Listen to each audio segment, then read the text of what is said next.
begin the debate in 3, 2, 1. The criminal justice system is a complex agreement between the state, the offender, the victim, and the public. It doesn't operate in a vacuum.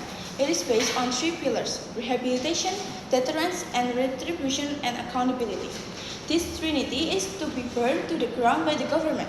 They wish to substitute a dystopian force forgetfulness for a real human healing responsibility and substitute a dystopian force forgetfulness for a real human healing responsibility and social safety. It is not a healing to be ignorant. A civilization that has been lobotomized is not to be saved. I am here not to discuss the merits of the current legal system. We gladly admit that both victims and offenders experience pain and stigma. However, the extent of our responsibility is limited to demonstrating how deleting the truth fundamentally undermines society's capacity to cooperate, defend itself, and truly heal. I oppose the government comforts state-mandated falsehood in favor of the harsh reality of truth. Our trade-off, we gladly accept that victims must undertake the challenging task of rehabilitation and ex-offenders will have more difficult time reintegrating into society. We willingly take on this responsibility because protecting the innocent and achieving true healing are far more important than creating a false reality. The first speaker claims that wiping the memory of the crime removes the emotional burden and heals the victim completely. But physical and psychological trauma leaves a deep somatic body imprints, like muscle memory, bad people, panic attacks from specific triggers, and unexplained depression. If you wipe the conscious memory of a rape or assault but leave the neurological trauma response intact, the victim will still experience intense panic attacks or PTSD system without knowing why. The first speakers are also said that forcing the victim to forget allows them to finally move on and live their own life. No, true healing requires integration, not amnesia. Forcing an absolute memory wipe is a state-sponsored gaslighting. For many survivors, overcoming adversity and becoming an advocate or pillar of strength is a core part of their identity.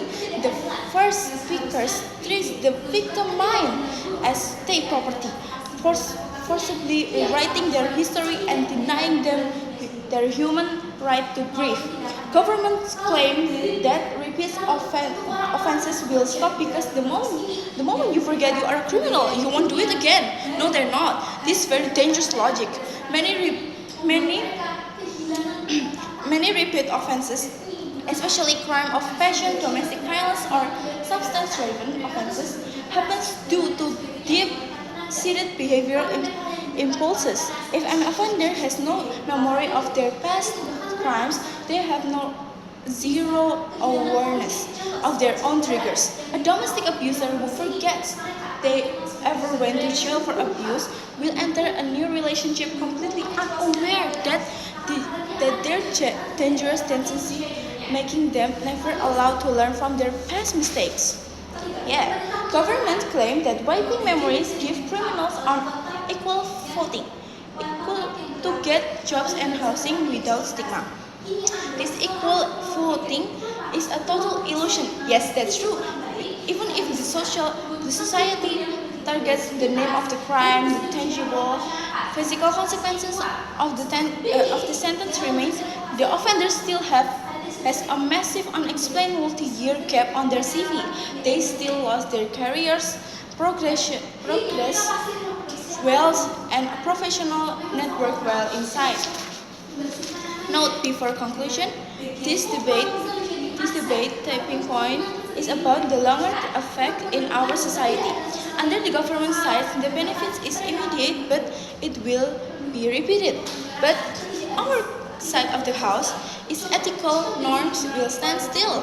The way is that the government impacts is front-loaded and temporary, but it triggers a long-term decay of societal values.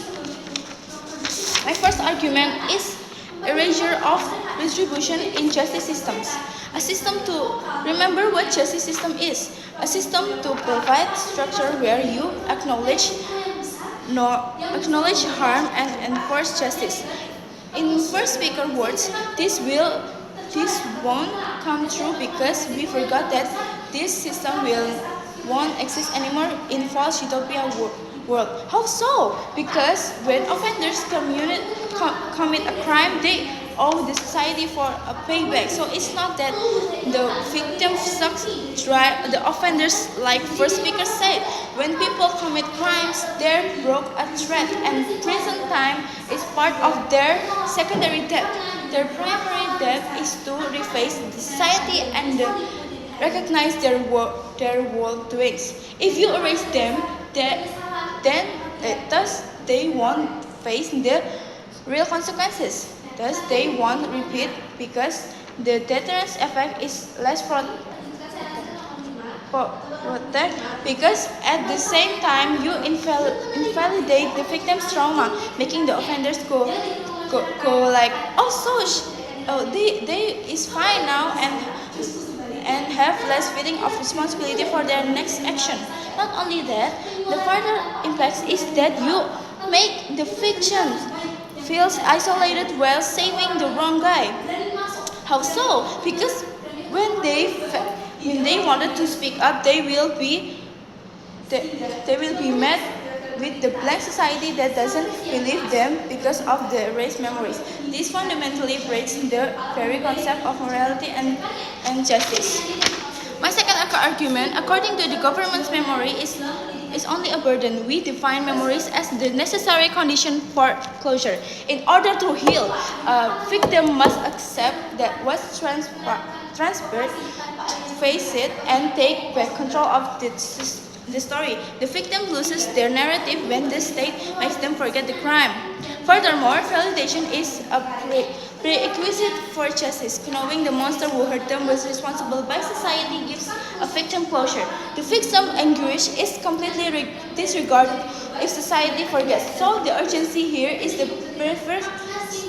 preservation of human anatomy. The impact is that under our side, victims can actually achieve closure. Under their side, you created a society of confused, traumatized people who are legally barred from understanding their own pain.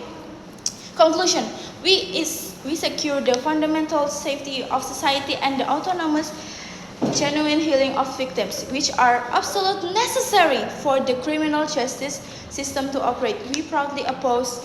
Thank you.